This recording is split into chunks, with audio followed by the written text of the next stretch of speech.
Greetings crew, past, present and future. Selamat Hari Raya. Selamat Hari Raya. Yusuf tayo. Hi. Selamat Hari Raya Aidilfitri. Love and hugs from Aziza, aka Amethyst Azizi. Selamat Hari Raya Aidilfitri, everyone. Have a blessed holiday. Keep safe. Wishing everyone at Readings Selamat Hari Raya Maaf Zahir Batin from me, Tina Isaacs. Wishing you all a Selamat Hari Raya. Selamat Hari Raya and welcome to Readings. We're still online and maybe for the foreseeable future. My name is Mark de Fuicha and I will be introducing the readers for today. We have 6 different readers, mostly Malaysian or Malaysian based with a few exceptions. But before we get to the actual readings itself, let me just take a little moment to talk about our sponsor today is Fixie Novo. And what are they sponsoring? 3 copies of the 2020 anthology for you. So to be in with a chance to win those copies, you can share this video on your social media of choice before the 12th of June and be in with a chance to win that excellent book. Otherwise, you can still buy the book either online or some of the bookshops are open again, so you can venture into your bookshop. So part of the Readings mission is to support local writers, local publishers and local booksellers. So please do that if you can. So without any further ado, I'll introduce our readings and our readers for today. So our first reader today is Anna Tan, who is from Penang, and I'll just read a little bit that Anna says about herself. Anna Tan writes stuff and then worries that everyone will hate it. She is the author of 2 fantasy books, Coexist and Dongeng, several short stories and more short stories included in various anthologies.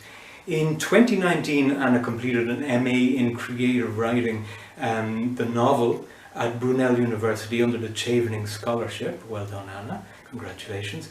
She is interested in Malay, Nusantara and Chinese legends and folklore and exploring the intersection of language, culture and faith. And Anna claims that she can be bribed with books, tea and Nando's. She does mention here a little book called Love in Penang. Anna was the editor for that then for Buku Fixie. So let's hear what Anna is going to read for us today. Take it away, Anna. Today I'm going to read to you from the Painted Hall collection, a series of 4 short stories. In the first story, When Winds Blow Cold, Danis fulfills a prophecy which goes like this. Know this, O King of the Winter. He must bring heat to your mourning hearth. He must bring warmth to her inward parts. He must defeat the monster under your floor. The one who does this will lift the curse on your only daughter, Hana the ever-young. They will live by the deep and bear you an heir for your throne. This is the prophecy of the dragon. The second story, The Flame of the North, follows this prophesied heir, the son of Danis and Hana. It begins like this. The day after his 10th birthday, Mika was told that he was going to live with his grandfather. But Grandpa is there, Ma, he protested, pointing at the little boat that floated in the middle of the sea, as it did almost every day. That's your father's father, Hana explained. You will be sent to stay with my father. His eyes widened. He hadn't realized that he had another set of grandparents, though it made sense now when he thought about it. But why, he asked, wondering if it was something he had done. Hana smiled sadly. To break the curse. She refused to say more, insisting that he was still too young to understand. I'll tell you when you're older, Mika, or your grandfather will. Mika went to his father after that, waiting until the latter had docked his boat and pulled it far up on the shore. Danis just shook his head. This is something your ma needs to explain, Mika. It has to do with her family. But why now? Danis did not know either, so late that night when they lay in bed together, he asked her. She stared up at the ceiling as she replied, He is young enough yet to learn to love the cold, Danis. Is that all? He must learn to love my people, for if he does not, how will he rule them? Must it be him? There was a slight hesitation. Who else is there? Danis was silent for a while, contemplating the curve of her chin, the short black hair, the bright, tearful eyes. Must he go alone? No, I will go with him. Finally she turned, looking him in the eyes. I will be gone a long time, love. He smiled and drew her into his embrace. The next day, Hannah started sewing. Mika was a thin, lithe little boy, dark like his father, though he had his mother's big eyes and small frame. Accustomed to running around barefooted in shorts, half living in the waters of the sea, the new clothes she made for him were strange to his eyes. She made thick shirts with long sleeves that Mika held up in astonishment. Then there were mittens and socks and hats, coats and sweaters and pullovers with hoods, and finally thick boots and moccasins. It seemed that there were too many clothes and too much of them. But Hannah was relentless. However, when the time came, Hannah could not travel. Her belly had swelled apace with her sewing and her packing, and she was much too heavy with child to endure the journey. In the end, after hasty arrangements and sharp, anxious words, Danis trekked the long road with Mika, who was silent and brooding, whilst Hannah stayed home to wait for the baby to arrive. Will you stay there with me? Mika asked one night as they sat by their campfire, warming their hands and burning their meat. Danis was silent for a while. I cannot leave home for too long, Mika. My pa is old and cannot catch fish as he used to. What would my ma and yours do then? I will bring you to the king of the winter, and then I will go home. He looked at his son's worried face and his voice softened. Once your ma can travel, I will bring her and the babe to you.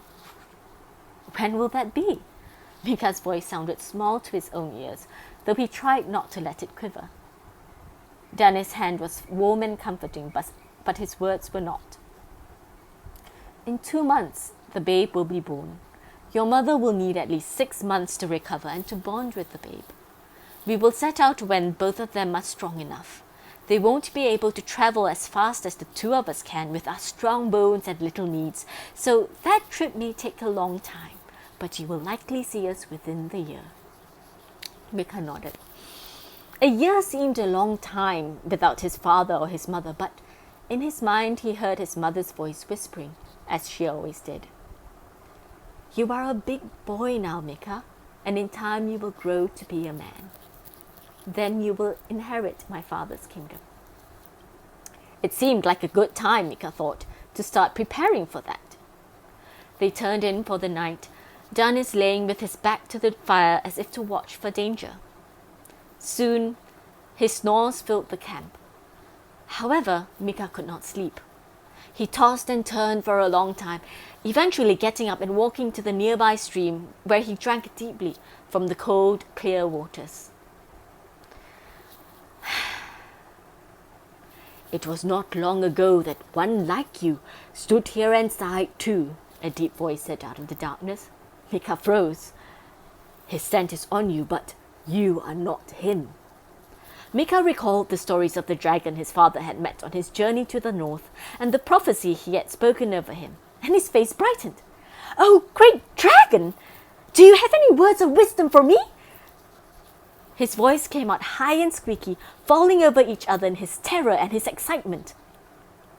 There was a movement beside him, and then a long, terrifying stillness.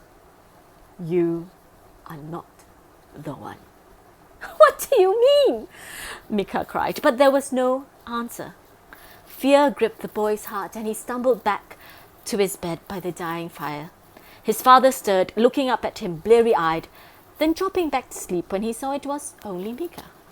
The sky was beginning to lighten by the time Mika fell into an uneasy sleep. It was the beginning of winter when Danis and Mika arrived in the city. Mika stared at the tall, leafless trees and gaped at the flakes of white that dropped from the sky. He put out his hand, shivering as the first snow melted on his palm. Danis pulled his coat closer and wrapped his arms around his body. As they walked up the hill towards the castle, Mika shivered, feeling a feeling of melancholy settling over him. He wondered what the dragon had meant. He hadn't told his father then, and now it felt too late. There was no turning back now they were here. A tall, hawk-eyed man with a grim face stood waiting as they walked through the gates. He greeted them and ushered them into the castle. "May I inquire about Princess Hana's health?" the old man asked as they walked through the high-ceilinged hallways. Mika found him intimidating. His silver-white hair, pallid skin, and rigid stance, a stark contrast with his father's sunburnt skin and fluid motions. He hadn't introduced himself as anything other than the steward. "She is with child," Dennis replied, a smile blooming on his face for the first time since they entered the city. "She will come when she and the babe can travel." "Ah, what wonderful news." Mika didn't think the steward sounded especially excited or happy, but Dennis didn't seem to notice. Instead, when they reached their quarters, Dennis closed his door, leaving Mika alone with the cold, stern steward. The steward turned a sharp eye to the boy, pausing slightly before saying, "Come, I will take you to meet your grandfather." Then he turned on his heel and walked off briskly. Mika trotted obediently after him, soon finding that he had to jog to keep up. Finally, the steward stopped in front of a white door. "You will find him through here," he said. He rapped twice on the door, opened it, and gestured for Mika to enter. Mika stood uncertainly in the frigid room. It was dark, too dark, for he was accustomed to the bright, scorching sun of his father's home, and the air was too still. The door had closed behind him, the lack of moving air emphasizing a strange, musty smell. He wondered why the steward had brought him here. There was no one in the room. "Will you not say hello?" He looked around slowly, wondering who had spoken to him. "Hello? Come closer, child." There was a body on the dais, which he had thought was a statue. Mika stepped closer carefully. "Are you my grandfather, sir?" he asked the frozen mummy. "I am the king of the winter. Have you come to set me free?" Mika knelt by the body, gazing down at eyes that had been closed for a very long time. He took a breath to steady himself, and then he recited his mother's greetings. "Honored father, king of the winter, ruler of the north, I, Hana, blossom of the snow, and wife of the sea, send you my greetings and my son, bearer of these tidings. Mika has grown 10 years with us, learning all he can of the sun and the sea, but I cannot teach him of the winter and the snow where there is none. I send him now to your care that he may grow wise in the land he is to rule. It is my intention to come to you soon once the child and I are able to travel. Dennis sends his greetings." Mika waited, his knees aching, wondering if his grandfather had now truly died. "So, you will have a sister?" "Yes, sir." He wasn't sure how the voice knew it would be a girl. "Do you look forward to meeting her?" Mika thought about it. "I don't know, sir. She would be awfully small, wouldn't she?" Something that passed for a chuckle echoed in the room. "I suppose so," the voice said. "Well, you have seen me. Now run along." Mika got to his feet and rubbed at his knees. He walked out of the room. As the door closed behind him, he heard the ghost mumble as if to say to itself, "Another 8 years. A boy for my throne, a girl for her fisherman's home." And our next reader from this lockdown edition of readings is Iike. After spending 16 years learning and honing her writing skills, the last thing Iike thought she would be was a butler for 2 very active and very needy cats. Communications manager by day, fiction writer by night, Iike writes fantasy, science fiction and the occasional horror story. Iike's work has been published in several pro and semi-pro rated markets, including Dow Books, Cast of Wonders and Apex Publication. When she isn't writing, working or travelling, Iike can be found playing Dungeons and Dragons with her friends, rescuing and rehoming cats, and slamming heavy bar bills at the gym, as well as sampling the best tea tarot in town in her alternate role as a tea connoisseur. So something Anna Tan, who read a little earlier, and Iike have in common there. Tea seems to be a common theme today. Okay, let's hear from Iike. Hi, my name is Iike Cook, and today I'll be reading for you a snippet from a short story of mine called A Code for Earth. A Code for Earth was published in 2017 by Cast of Wonders. So let's get right into it. A Code for Earth by Iike Cook. I have always hated the cold. It makes the simplest tasks impossible. Trying to tighten the girth around a gelding that was holding his breath on purpose was already difficult, with one weak hand and one bad leg. In the cold night, my numb hands simply refused to cooperate, and I was in the midst of heaving, puffing, and cursing the horse's ancestors when Tipsy meowed and alerted me to a visitor.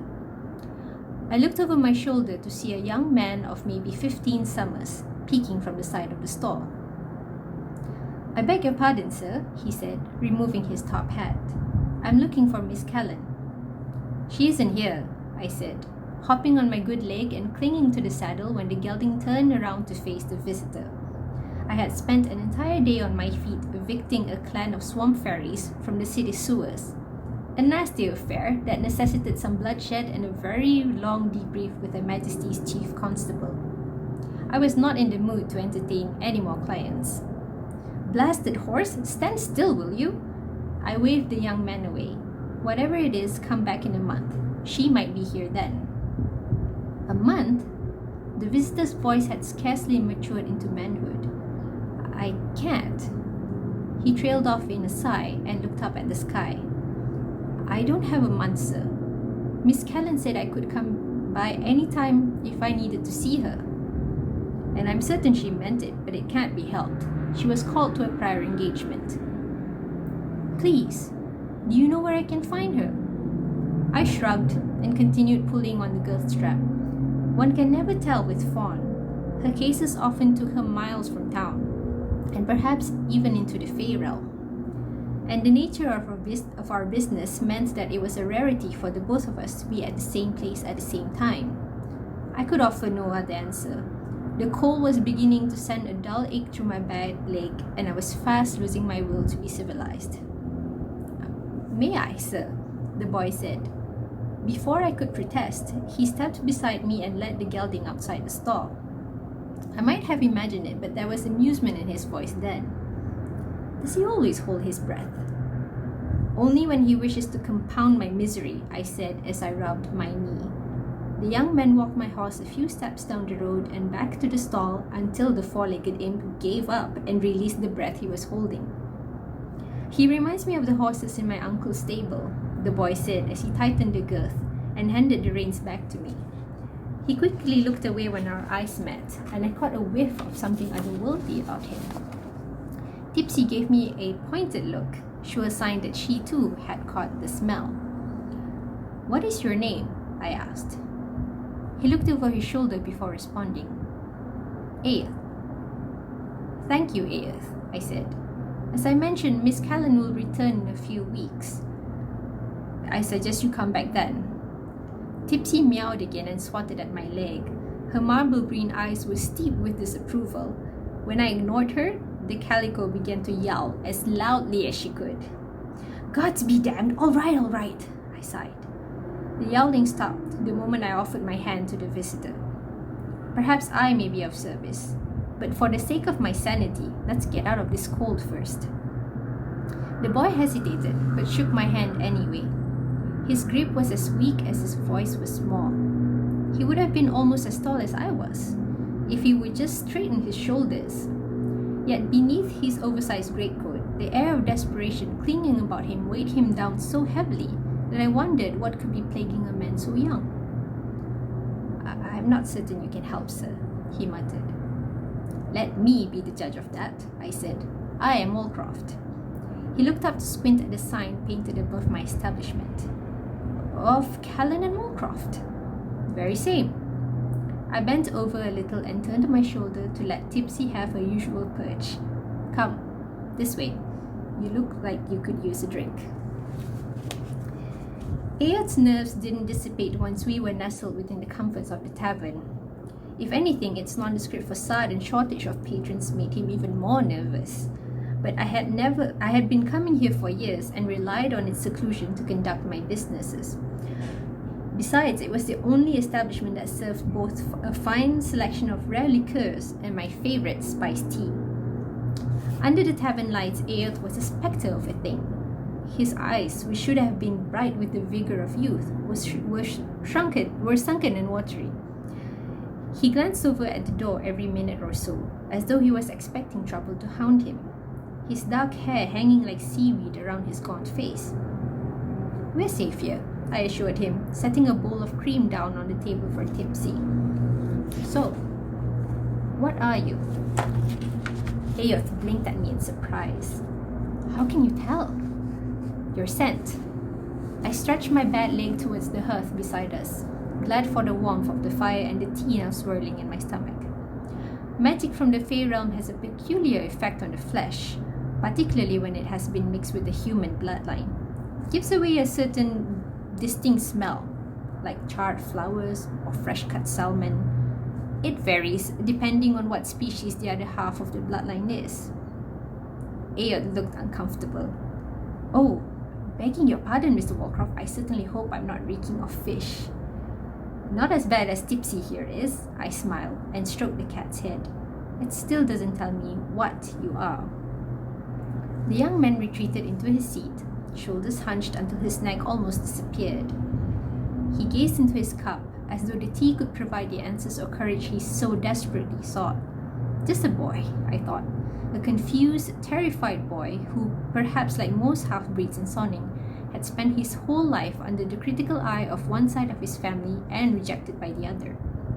Further judgment on my part will only cause him to withdraw, and perhaps flee beyond any hope of help. I turned my attention to the plate of pastries on my table and split one that had a fish filling to share with the cat. Would you like to know why I named her Tipsy? I asked. Ayot looked up and gave a single nod. She walks like a drunk. A carriage trundled down the road and was turning a sharp corner, and the wheel clipped her just here. I stroked the bones on her spine and at the base of her tail. She was just a kitten then, and she has been walking funny ever since. Oh, Ayot murmured. Poor cat. Indeed, I said. And would you like to know the secret of how I obtained my limp? Ayot's nod was eager this time. I ran over a little calico kitten when I was riding a carriage, I said. Flipped the whole damn thing over and over on the road. Broke my leg in 3 places, that. I've been walking funny ever since. That drew snorts of laughter out of him, and the reservations on his face eased a fraction. I leaned back against my seat and smiled as the boy choked his laugh and cleared his throat. Please, forgive me, Mr. Walcroft, he said, breathless. It's very unbecoming to find amusement in another man's misfortunes. I waved the matter aside. He gathered himself and sat forward in his seat. Fawn was right. Tell someone your secret, and they might tell you theirs. My father died before I was born, Ayot began. I had always assumed that my mother left me to my uncle and aunt because I was often poorly, and that she couldn't afford to pay for my care. It's what my aunt always led me to believe, but something inside tells me otherwise. And a little over a year ago, I began to suspect that I wasn't entirely human. I wiped crumbs from the side of my mouth and exchanged glances with Tipsy. Our noses have already established that, but why do you think so? I've always been drawn to the sea, he said with a sigh of longing. When I was a child, I used to sneak out of the family home for a swim, and often seek out the company of... He paused to see if anyone around us was listening. Not that anyone was. The only other patron was seated on the far side of the room, slumped over his empty beer mug in sweet, blissful slumber. Of seals. No matter how choppy the waters were, or how terrible the weather, I found more comfort in being in the water with them than I did on land with my family. He allowed himself to smile a little. My aunt had to pay the harbour master to fish me out with a net once when I refused to return home. That narrowed his origins down to a considerable degree and exposed the gravity of his predicament. Small wonder why he was so desperate to see Fawn. I set my cup down. How long has it been since you last saw your seal coat, Selkie? His eyes widened like saucers. Years, sir. I scratched Tipsy between the ears as I considered this. A human cannot remove a Selkie's coat without consent, much less hide it. He nodded. When I confronted my aunt and uncle over the matter, they told me that it was my decision to be human, that I had given up my coat on my own free will when I was a child. A child? I was 7 years old. How could anyone expect me to make a sound decision at that age? And so that is the snippet from me. I hope you've enjoyed it. And if you would like to read more, you can find it's actually available for free on Cast of Wonders. Just Google A Code for Earth, but I'm sure there will be links to this recording somehow. Thank you for listening, and I hope all of you are staying safe at home and are taking care of your health. Stay safe. And our next reader today is Julia Wei, who anybody familiar with Malaysian writing in English will probably know. She's very prolific. I have two of her books here. There Be Monsters and Here Be Nightmares, which might give you an idea of the type of writing that Julia does. Let's read a little bit more about Julia then. She says that being an author and scriptwriter from the town known as the City of Everlasting Peace, which most of us know as Taiping, Julia Wei believes in keeping monsters, gathering nightmares, and dreaming up worlds that defy logic. While Mother Nature and her garden inspire her, mind-bending curiosities motivate her. So let's hear some mind-bending curiosities from Julia's car. Take it away, Julia. Hello everyone, my name is Julia. I'm going to read for you the story taken from my latest book, Taiping Tales of Terror. The story is called That Oily Thing. That oily thing also means orang minyak, as you can see on the book cover. Back in the 60s, there was an Ulang or orang minyak scare. It was partly caused by P. Ramlee's movie, Sumpah Orang Minyak, and also by perpetrators who used this idea to commit crimes. Some people claim to have seen this Ulang running around at night, but no one could actually prove it. For a long time, everyone feared the dark and kept their activities confined to the day. Although no one was murdered by the Ulang, a spate of unusual suicides among women rose without rhyme or reason. Yet, everyone knew it had something to do with that oily thing.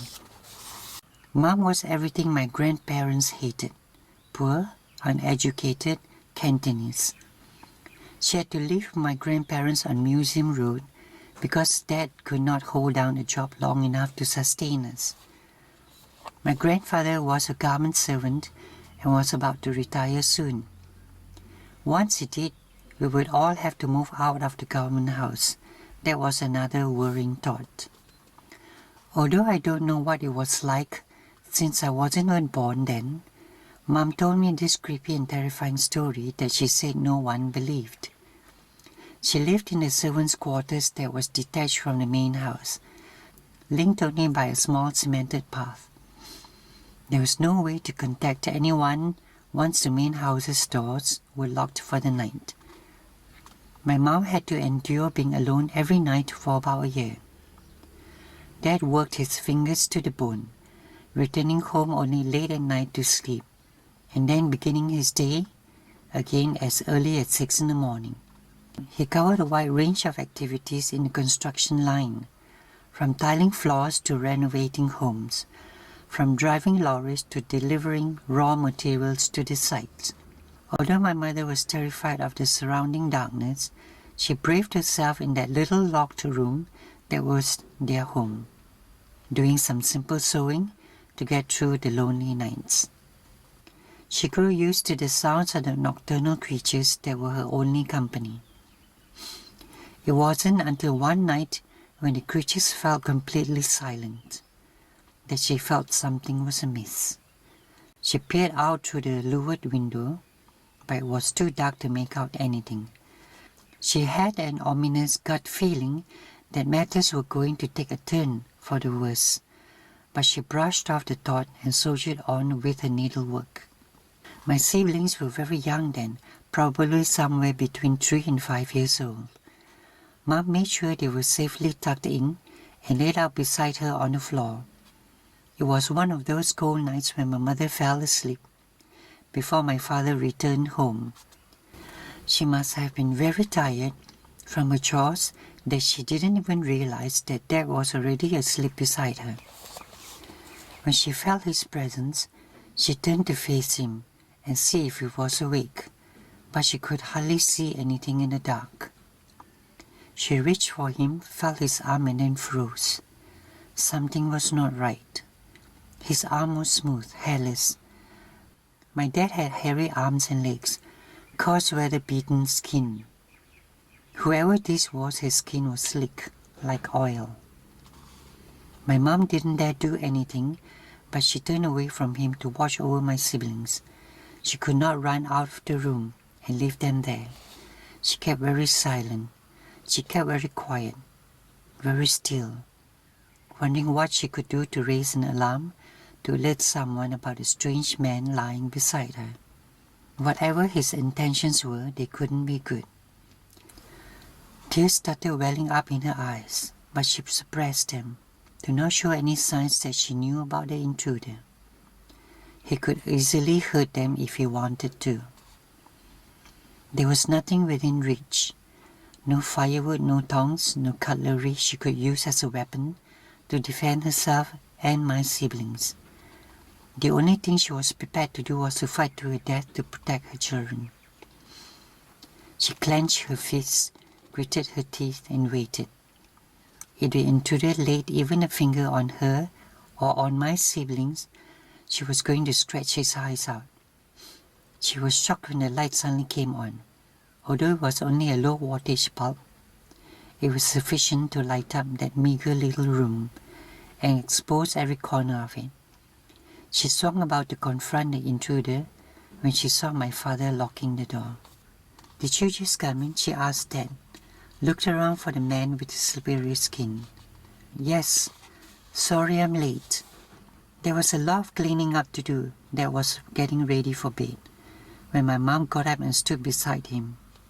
"What's wrong?" "There's someone in the room," she murmured. "What?" Dad threw a quick glance around the room. There wasn't even a closet in which an intruder could hide. All their belongings were neatly stacked against a wall. There was not even room enough for a rat to hide in. I know it sounds crazy, but I felt him. She shuddered at the thought.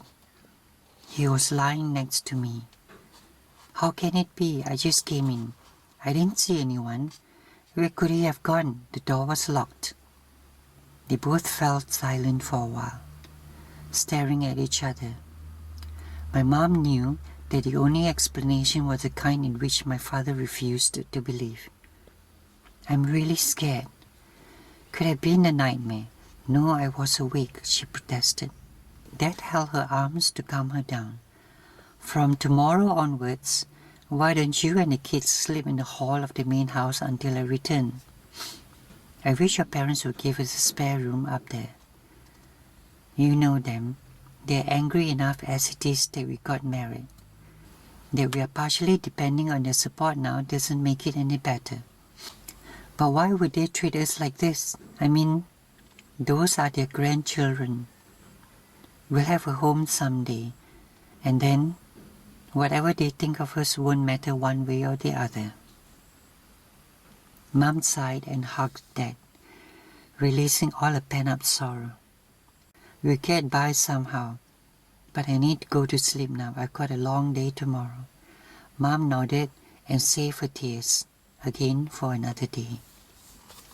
My mother was at the market shopping for that day's meal. As always, she only had very limited time for her social life, when she could only mingle with friends and acquaintances. Hey, they say there was an oyulang in Taiping, the fishmonger said and laughed raucously. So you girls have to be careful. But not the aunties lah, he laughed again, squeezing out the explanation in between his giggles. He only go for virgins. Mom waited for his mirth to subside before asking the fishmonger, "Why do you say there's an oyulang here?" Hey, some auntie said she saw him last night. Described him as described by Piramli. He guffawed heartily. I think we watched too many Pontianak movies, one of the aunties said. Not the same auntie, the fishmonger stated. One is a man, one's a woman. One rape virgin girls, one drink man's blood. No, not the same. My mother was feeling very disturbed by the conversation at this point. She was worried enough with the idea of an intruder, a supernatural one at that. This is a snippet from my short story, That Oily Thing. I hope you enjoyed it. Stay safe and we'll party when all this is over. So readings is obviously about books, and there are several books then related to the readings event. I'll just talk very briefly about them here. These are all books that have come out of the monthly reading sessions that have been going on since 2005. So we have readings from Readings 1, readings from Readings 2, and what could have been readings from Readings 3, but is actually called Everything About Us. So all these books are available then at bookstores still, or from the website that's being built at the moment for the readings. So obviously part of the readings thing is that we encourage people to buy books, to support local writers, to support local booksellers, to support local publishers, but also to read, to broaden horizons. So there are certainly very many diverse horizons in all of those books and any of the books from our readers today. So please put your money where your eyes are at the moment, and do support these writers by buying their books. And again, on the website then there should be links to where you can purchase these books then. Penulis yang berikutnya. Shaz Johar adalah seorang penulis, penyunting, dan penterjemah. Fiksinya menerokai fobia sosial dalam kontemporari Malaysia, termasuk isu identiti, manipulasi, dan wacana dogmatik, dan hubungan antara kaum, agama, dan generasi. Shaz Johar is an author, editor, and translator. His fiction explores social anxieties in contemporary Malaysia, including identity issues, manipulation and dogmatic discourse, and interracial, interreligious, and intergenerational relationships. His first novel, Cougar, won the 2011 Selangor Young Talent Award for fiction. Since then, he has published the novels Taboo in 2011, Mental in 2012, Sanctuaria in 2014, and the Nota trilogy 2015, 2016, 2017, Salafi in 2018, and Aku in 2019, a very prolific writer. His short fiction in Malay appears in numerous anthologies, as well as in the collection Cerpen, Shaz Johar 2013. In English, he has published short fiction in KL Noir Red, the anthology from Buku Fiksi, and in the Anak Sastra Literary Journal. Elsewhere, Shaz has co-authored several novellas in English pseudonymously. Shaz became a certified translator with Dewan Bahasa dan Pustaka in 2014 and has translated several novels into Malay by authors ranging from Sela Semuka to John Green. He has worked as an editor since 2015, where he is responsible for foreign rights acquisition and general copy editing. So let's hear hear from Shaz Johar. Let's hear him read. Thank you, Mark, for the introduction, and thank you, Sharon, for inviting me again to this reading, special edition COVID-19.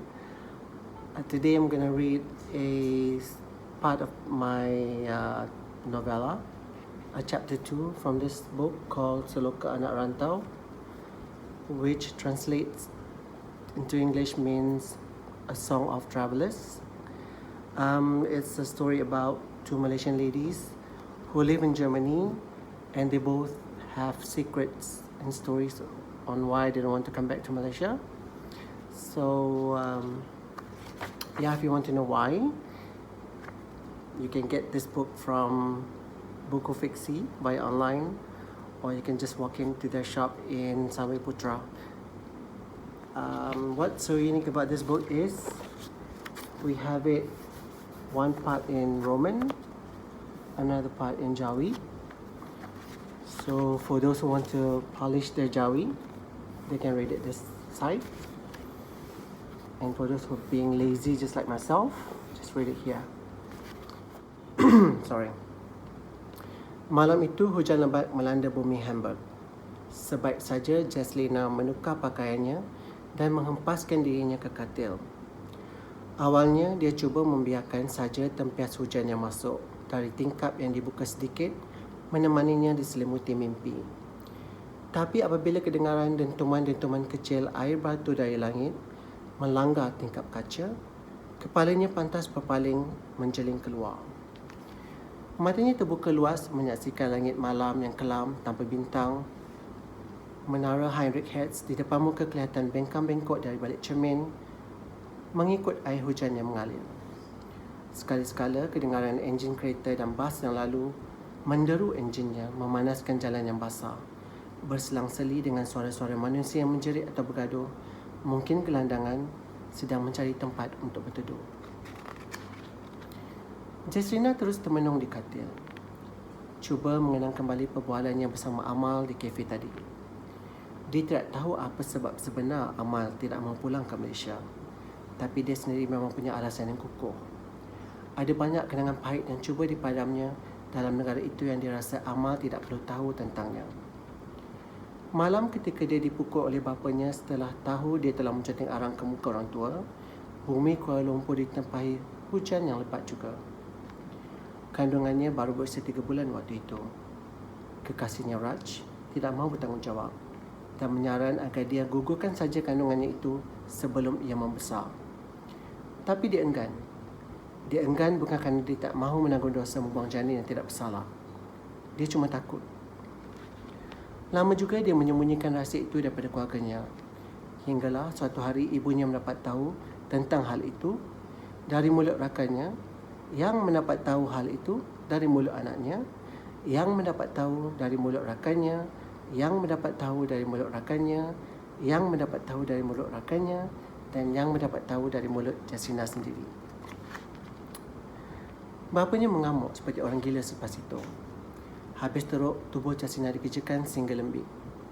Ibunya pula hanya menangis dan meraung.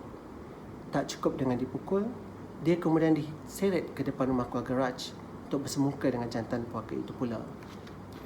Dan malam itu merupakan malam yang panjang dalam hidupnya. Terlalu panjang. Suara pergikan bapanya di luar pagar, berperang mulut, menjerit menuduh Raj telah merosakkan anaknya, telah membuatkan seluruh kawasan kejiranan jadi kecoh. Masing-masing keluar untuk menonton drama yang berlangsung. Ibunya yang tak henti menangis merayu ibu bapa Raj agar mengahwinkan saja anak mereka. Tapi mereka berdua tidak bersetuju. Mereka berlainan agama. Tidak mungkin mereka akan benarkan Raj menganut Islam hanya kerana telah membuatkan anak Raleigh mengandung. Lagipun Raj sendiri telah menontak mentah-mentah cadangan ibu Jaslina itu. Anti nak suruh saya kahwin dengan anak anti? Anti tanyalah dia. Dah berapa ramai lelaki yang tidur dengan dia sebelum ni? Anti nak saya buat bini dengan perempuan macam tu? Soal Raj dengan bongkak. Semua yang mendengar soalan itu terkejut, termasuk Jaslina sendiri. Walaupun dia akui kata-kata Raj itu ada betulnya. Raj bukan teman lelakinya yang pertama, juga bukan lelaki pertama yang dia tiduri. Tapi itu bukan bermaksud Raj boleh mengediknya dengan kesal begitu di depan semua orang. Lagipun apa salahnya jika dia bukan anak dara lagi? Jika itu tandanya dia jalang, apa bezanya dengan Raj yang senang-senang menyerahkan penisnya kepada semua perempuan itu? Ibu Jasina kembali menangis. Bapanya rebah menahan dada yang sakit. Manakala orang tua Raj hanya menunduk menatap lantai.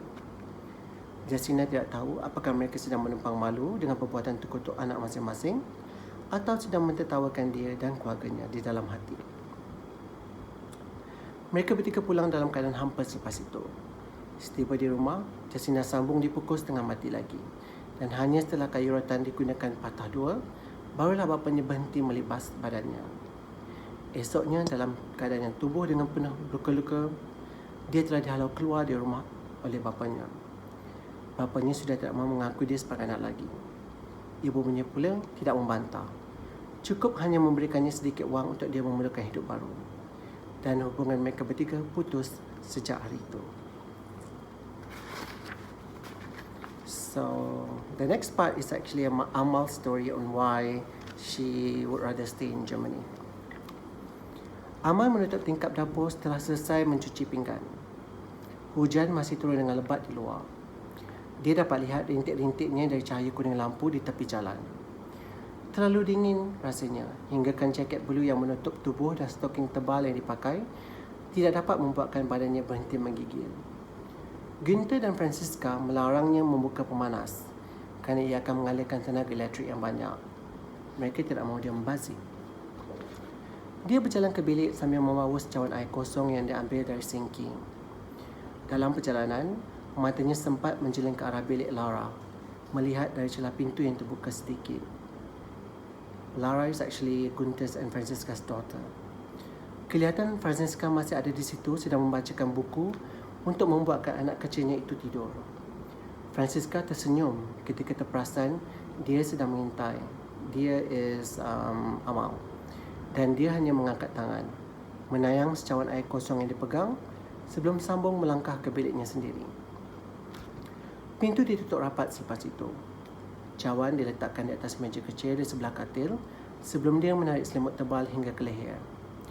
Tangannya diletakkan di belakang kepala sedang otaknya berlega-lega pulang ke kampung halaman.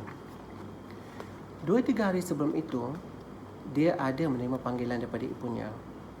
Ibunya meminta wang kerana mahu membetulkan atap rumah mereka yang telah bocor.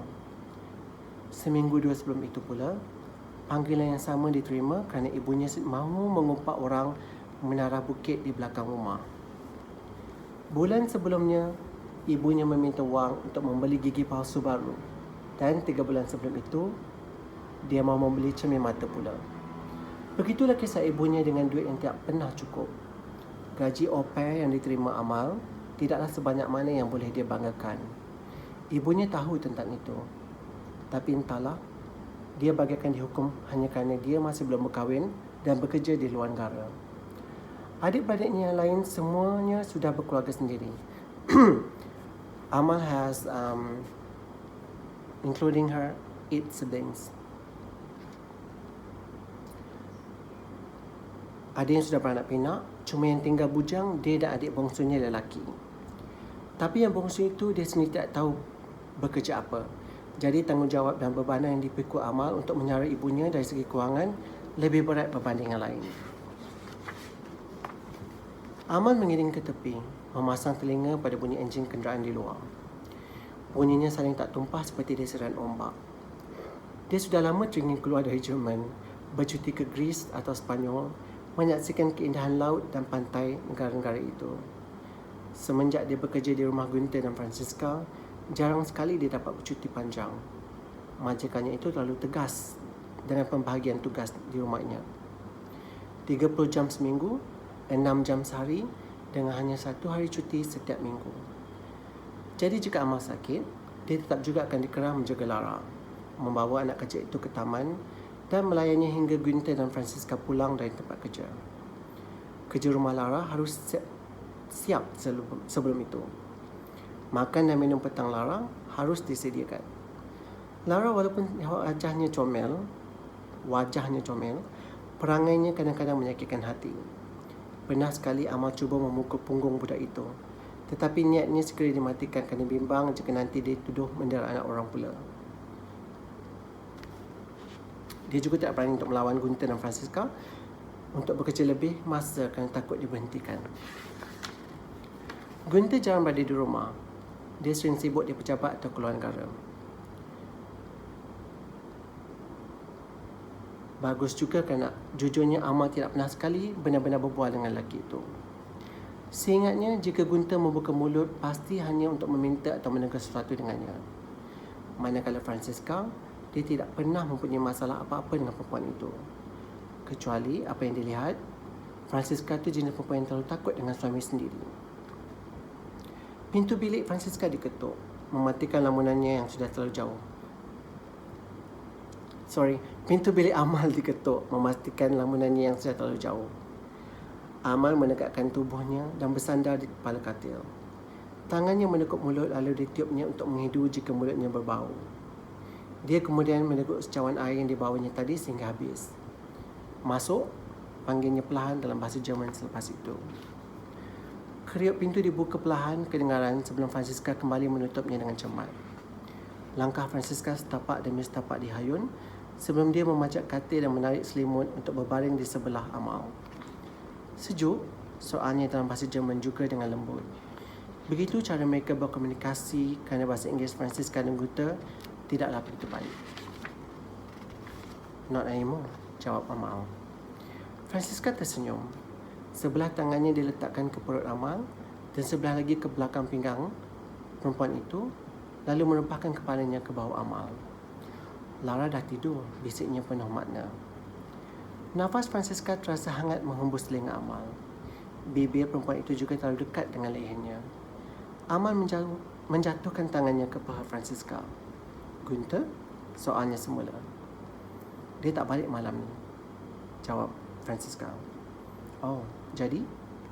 Jadi aku kesunyian. Amal tersengih. Apa yang aku nak buat sebenarnya? Francisca menarik tangan Amal dekat pada celah kangkangnya kemudian. Mungkin kau tahu macam mana nak ubatkan kesunyian ni? Amal menepis. Tubuh Francisca ditolak lembut sebelum dia berpaling ke tempat lain. Dia tersinggung mendengar soalan itu sebenarnya. Bukan sekali dua dia diminta untuk menjadi teman penghilang sunyi Francisca. Bukan sekali dua juga dia rasa dirinya dipermainkan begitu. Dia bukannya apa. Dia mahukan hubungan mereka lebih daripada sekadar sepasang kekasih gelap. Aku cuma ada 6 bulan je lagi kat sini, friend, katanya. Jadi kau mau apa? Soal Francisca. Aku mau tinggal sini dengan kau. Aku tak mau pulang. Francisca mengeluh. Tangannya merangkul erat tubuh Amal dari belakang sambil mulutnya mencium lembut leher perempuan itu. Kau tahu aku tak boleh tinggalkan Gunther kan? Soalnya lemah. Jadi sampai bila kau nak kita terus hidup macam ni? Sampai aku kena halau pulang? Tanya Amal. Francisca diam. Tapi pelukannya semakin erat. Tangannya meliar menyingkap ke dalam baju tidur Amal, membuang sisa-sisa dingin malam yang masih melekat pada tubuh mereka. Aku tak tahu, Amal. Aku pun tak pernah terfikir hubungan kita akan jauh macam ni. Maafkan aku, rayunya sambil sebelah tangan menolak rambut panjang Amal ke tepi untuk dia mengucup tengkuk perempuan itu. Amal menghela nafas lelah. Kalau aku balik, friend, aku kena kahwin dengan lelaki. Aku tak mau. Keluarga aku tak tahu aku macam ni.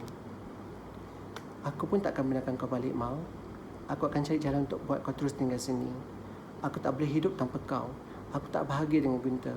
Tak pernah bahagia dengan lelaki tu. Aku cintakan kau. Janji? Janji.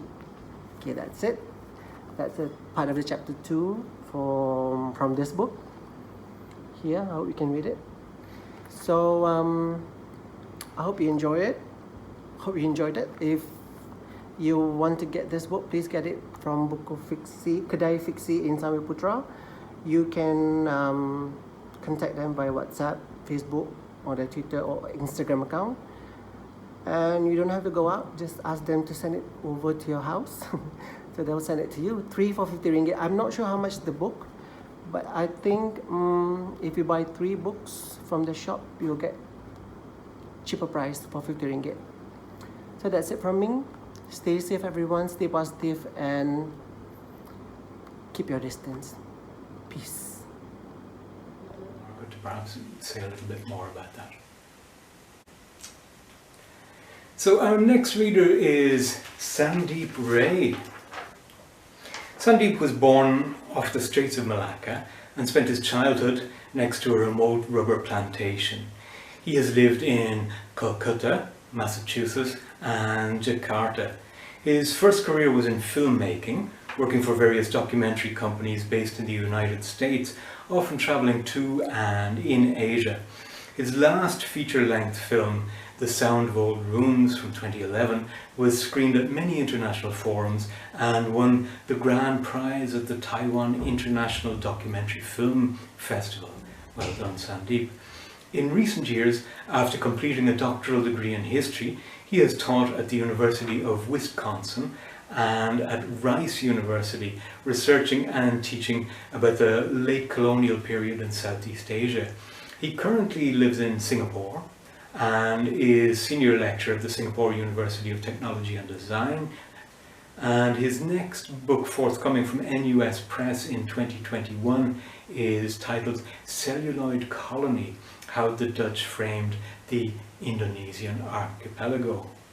I have here Sandeep's book, which he hasn't mentioned in his bio, A Flutter in the Colony, a very good read, recommended to anybody out there, and I suspect Sandeep might be reading from this then. Okay, take it away, Sandeep. Hello, my name is Sandeep Ray. Good afternoon, and I thank you for this opportunity to allow me to read a few excerpts from my new novel, A Flutter in the Colony. I just want to open by saying that the cover on this book is a painting by Malaysian artist John Wong, and I'm very happy I was able to track him down and have it be the cover for this book. Okay. Bonny girl born, mother well, accept our pronouns. The young man was at the General Post Office, Malacca, perspiring uncontrollably. How much for 8 words, he asked. The clerk scribbled and said 32 ringgits. The young man tore it up and asked for another form. Mother, daughter well, pronouns. 16 ringgits. A baby girl was born to Maluthi at Malacca General Hospital on a balmy Saturday afternoon. The young man jumped up as soon as he heard the screams. A janitor passing by said, "Don't worry, mister, cry is good." Boy or girl, he asked breathlessly, walking into the delivery room. Maluthi smiled weakly when she saw him. The baby lay next to her, swaddled in a white sheet. Unable to help himself, he moved the thin cloth aside. The first girl in the family after a long time. An older nurse laughed and said, "You know, they always say that the man wants a boy, right? But I tell you, I always see the father so happy when it's a beautiful little girl." Okay. The next section. The Independence Day event was somber compared to the festivities preceding it. People started to gather near the large padang in front of the local school at 9 in the morning for a flag hoisting ceremony. About 100 students in uniform stood in attention. The Stripes of Glory had officially been raised at midnight, but the enormous public celebration was taking place in Kuala Lumpur at the newly built stadium. It was broadcast across the peninsula, and the live medium-wave transmission blared through the school speakers. The market people went about their business on the edges of the road as locals began crowding the streets, walking towards the school. People stood in clumps at the periphery of the padang, speaking softly. Milne spotted the young man and walked over. "Feels like a sudden end, doesn't it?" asked Milne. "Well, it took a few decades actually," said the young man. "Yes, I know. It makes even me happy. I wonder, though, how it must feel for those chaps here." The young man noticed Ganesh loitering around, looking disconsolate. He beckoned to him to come and join them. "Why no food, ah?" he said, looking around. "Wait for Deepavali," said the young man. "Maluthi will cook us a feast." Ganesh nodded. "One thing we all Malayans have in common, I must say, we like to eat. It is food that will bring this country together someday. You will see. But for now, we try with flag. Ganesh noted Maluti standing behind them. Madam, he called out, where is little master? Maluti pointed to Janaki in a white starched school uniform, standing in attention with his classmates as the Tanku's speech went on. The leader of the fledgling nation suddenly yelled, Merdeka, startling everyone. Then he yelled it again, followed by the thunderous echo of a few 100,000 people at the Stadium Merdeka, transported across the airwaves.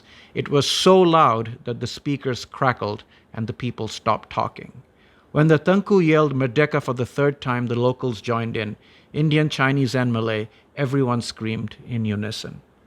Look, said the young man, pointing to Janaki. He was shouting at the top of his lungs like his classmates. That single word, freedom, was shouted 7 times in all.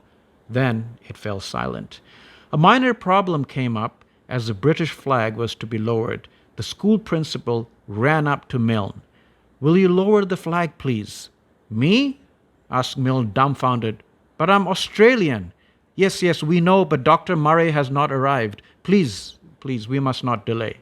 Look, Milne pointed. There's an English lady right there, I think. Mrs. Swain is one of our teachers, but she's just a half a Eurasian. Please follow me.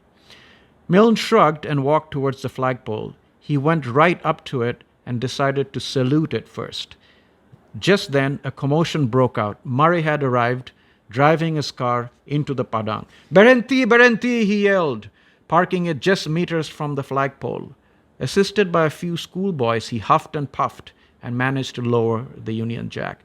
The crowd broke out in applause. Next, the Malayan flag was raised as Negaraku played for the first time. Hey, are you crying? Asked the young man. Nola, said Ganesh, embarrassed. This damn flag business, this song, that cloth has magic, I tell you. It can make the people forget all the old wars and the bad bloods, for some time at least. Then we see la. God bless our damn country. God bless, God bless, God bless. Who's God, Ganesh? All the gods la. Allah, Vishnu, even that Confucius fella. The school staff brought out biscuits, nasi lemak, ice bandung, and lemonade. Malaya was free.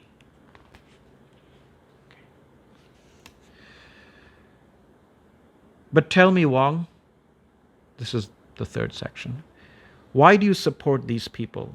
Is it because of your father? I see you know about my father also. Everyone in this small town knows everything about everyone. He was killed. Right-hand man to the leader. I was still young when it happened. My father made me promise that if anything ever happened, I would look after our family and not join them. But I help how I can. I have to. How did he die? Do you really want to know? Yes. Okay, I tell you. Wong sat himself on the floor of the cramped room across from the young man. My father was going in and out of the forest. When he went, sometimes it was for days, sometimes weeks.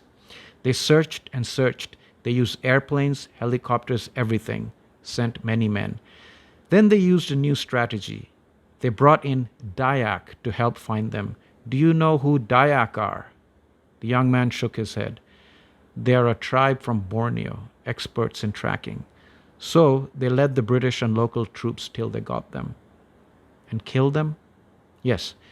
But the Dayak used to be headhunters a long time ago. So the British officers said they could chop off their heads so they didn't have to carry their bodies back. They decapitated them. Yes, that's the good word. But before that, they took pictures, many pictures. This war has more pictures than children's birthday parties. So they brought the pictures back to the local station. I hear they put them up outside for the public. We are not sure if they were pictures of just the head or the whole body. To warn people, murmured the young man. Also to identify people. They wanted to see who came, who cried, who were the relatives and friends, and then they would be tracked. So my mother and I, we never went to see the pictures. We never saw him again. The young man groaned. That is horrific. But the wars are over, Wong. The Japanese are gone. The communists, too, are, I suppose, finished. Tell me, they tell me that the good days are coming. Peace, independence, your children, Wong, they will have a new country. Murray said to me today that this was going to be a rich country, not like India or China with millions and millions and millions of people. There's enough for all of us here. In our country, we should decide matters, not be hunted like wild animals. My father fought for the British on their side. Now I don't even know where his head is. What kind of a betrayal is that? Thank you very much again. And I wish you all a happy holiday. And our final reader then for today is an Irishman who has been living in Malaysia since 2007, and that is me. So I'll be reading a short story called Bedclothes for Beckett, inspired by the Irish writer Samuel Beckett. Occasionally, I feel cold enough to wear a t-shirt in bed at night. On rare occasions, I might even put the t-shirt on before getting into bed. But this would be unusual. More often than not, the desire, need, or want, call it what you may, perhaps urge is the word I'm looking for here, perhaps not, to wear a t-shirt only hits me once I am in bed, though not immediately. Usually, but not always, a certain period of time elapses before I reach that point. I say a certain period of time, but there's nothing certain about it. It seems to me, in this instance at least, that I am using, perhaps abusing, the word certain to define a period of time that is nothing such, substituting it for a period of time that can, or at least might, extend from mere minutes to long hours. This is quite a broad and ill-defined, and dare I say, yes, I dare, uncertain lapse of time for such a precise word to be press-ganged into defining.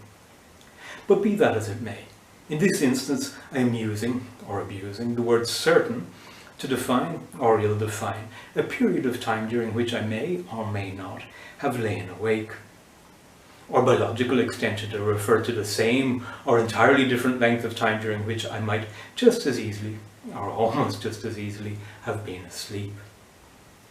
In this latter case, occasionally, but rarely, the cold is enough to wake me up, while at other times I might not yet have fallen asleep, or may have fallen asleep and awakened and not felt cold, only to feel cold later when I may or may not have fallen asleep again. But most nights I'm not troubled by the cold. In fact, I'm more likely to be warm and push the sheets away, sometimes, but not always, without even waking up. But in the instances where I do feel cold enough to need, or to be more precise, want, because need is such a subjective and debatable thing, to put on a t-shirt, I am faced with a very particular set of challenges. I don't sleep alone. Whenever I am seized with this t-shirt donning urge, my wife is asleep in bed beside me. Or she may not be asleep. Either way, I am loath to disturb her. I know if she is asleep by her snores. She often snores, but not always. On the occasions when she isn't snoring, I am forced to consider that the absence of snoring does not necessarily correlate with her being awake, and that she might just as easily, or almost as easily, be asleep and not snoring. At these times, I have no real way of knowing if she is asleep, unless she sighs or says something, both of which she sometimes does when she is awake, though I have heard her do either and both of these things while still asleep, though on those occasions her words might not make much sense as when she is awake. Indeed, on those occasions, or even on other occasions, her words might not even be in English, in which case I will sometimes understand, but often not. Not having established a surefire way of knowing for certain if my wife is asleep or awake, beyond the snores that is, short of asking her and by so doing risking waking her, I err on the side of caution and don't turn on the bedside light. I don't have a wardrobe. Instead, my t-shirts hang on a rail located on the other side of the bedroom, adjacent to my wife's side of the bed. Things might be simpler if the rail were located on my side of the bed. or if not simpler, at the very least they would be different. But I am subject to the peculiar dictates of the configuration of the bedroom. And what a cruel dictator that configuration can be on occasions such as this, or even on other occasions, of which there are potentially many, perhaps even an infinite variety, or if not infinite, at least numerous variety, nights being relatively long periods of time during which these ill-defined things, upon whose nature I am unwilling to speculate here, have the opportunity to occur, whether they avail themselves of said opportunity or not. Generally they do not occur, that is, or avail themselves of the opportunity to occur, regardless of the infinite or numerous possibilities available to them.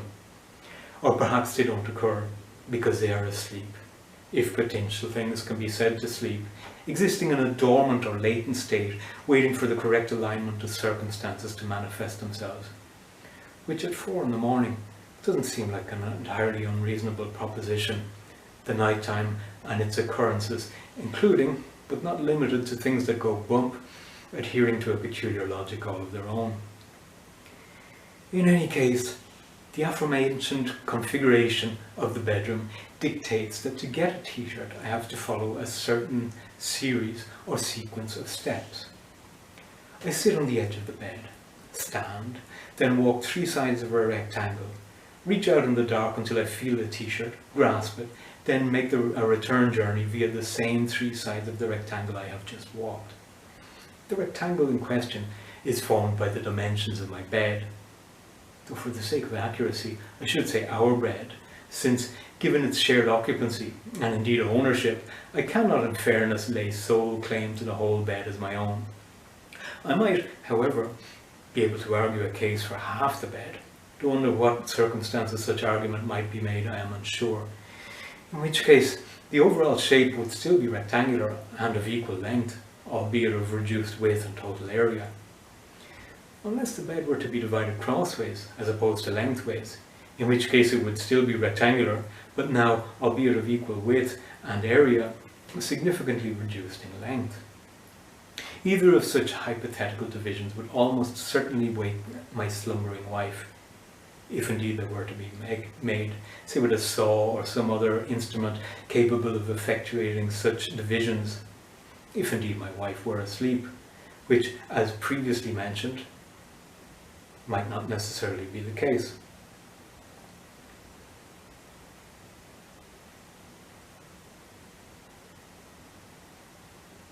Though it very well could be. To make life easier, both for myself and my wife, though if I'm being entirely honest about it, perhaps more for myself, I allow the bed its unscathed structural integrity, its length and breadth and surface areas unchanged. I walk the 3 sides of the rectangle in one direction, then back again in the opposite direction along the same trajectory, or a roughly similar trajectory, the occasional misstep not being that unusual in the dark. Not that unusual, but not overly common either. Occasionally, but not often, though not rarely either, these missteps might lead me to stubbing a toe, or plural toes, against the leg of the bed. I find, being spoiled for choice, that any, or several of any 10 toes will do. Occasionally, but not always, in fact quite rarely, the impact of my toe, or toes as may be the case, against the unyielding wooden leg of the bed may resound enough to awaken my wife, if indeed she is asleep. But when she is asleep, this having been ascertained by the usual process of elimination previously elucidated upon, sometimes, but not always, she will simply sleep right through it. On the occasions when I successfully retrieve my t-shirt without any undue hindrance, and even on the occasions when such hindrances are encountered, I am then faced with the problem of how to put my t-shirt on in the dark. I sit on my side of the bed, slip my arms to their respective holes, and pop my head through its allotted spot. And all is well, in theory at least. But there are times when, having followed these steps, that I discover that I have put my t-shirt on back to front, and the collar, which would normally be at the nape of the neck, now rides uncomfortably up around my throat. In these situations, I then repeat the same movements, or similar movements, in reverse, removing first my head, by drawing the t-shirt upwards, then removing each arm in no particular order. I say in no particular order, but I cannot be truly certain if this is actually the case. It may be, by dint of being right-handed, that I automatically remove my right arm first. That is, remove my right arm from the t-shirt and not from my torso, obviously, such dismemberment being entirely unnecessary. I'm more than likely to awaken my wife, if indeed she is asleep, and to cause her more than a little inconvenience, even if by chance she happened to be awake, though not more than the inconvenience caused to myself. I then turn my t-shirt around and repeat the process, one arm, another arm, perhaps, but not necessarily always in the same order, then pop my head out once again through its assigned aperture. Having carried out these steps, occasionally, but not always, I will come to understand that I have put the t-shirt on inside out, either because it was inside out to begin with while hanging on the rail, or because I have inadvertently inverted it while putting it on in the dark.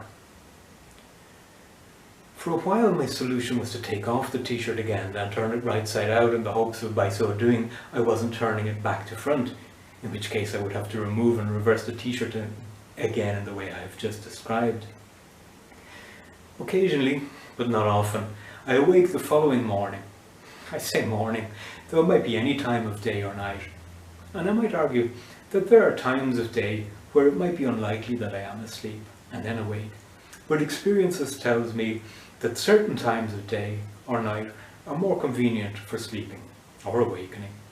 It would be narrow-minded to absolutely rule out any particular or specific time of day or night, to find that despite all my precautions and manipulations, I have slept with the t-shirt on inside out, that is to say with the seams on the outer surface. Through observation of this phenomenon, I have discovered that this inadvertent inversion has little or no observable effect on the quality of my sleep, and I have come to the conclusion that if by some chance my t-shirt is inside out when I put it on first, I can skip the steps involving inverting it, and thereby eliminate the chances of my inadvertently reversing my t-shirt so that it ends up back to front again. It seems to me that by so doing I save myself some inconvenience, of a quantity I haven't taken the time to calculate, but which shouldn't be too difficult to calculate should I feel so inclined, which I don't, the mathematical inclination not being one I resort to all that frequently.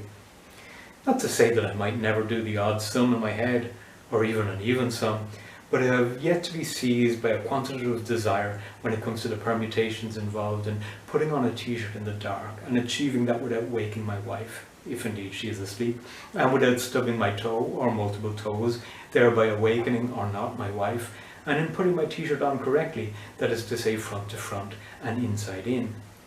But should I find myself seized with the irrepressible desire to perform such calculations, I feel confident of the possibility of arriving at a definitive number or percentage whereby my rate of success might be measured or even judged, though I find being judgmental rarely helpful and am generally opposed to it on principle.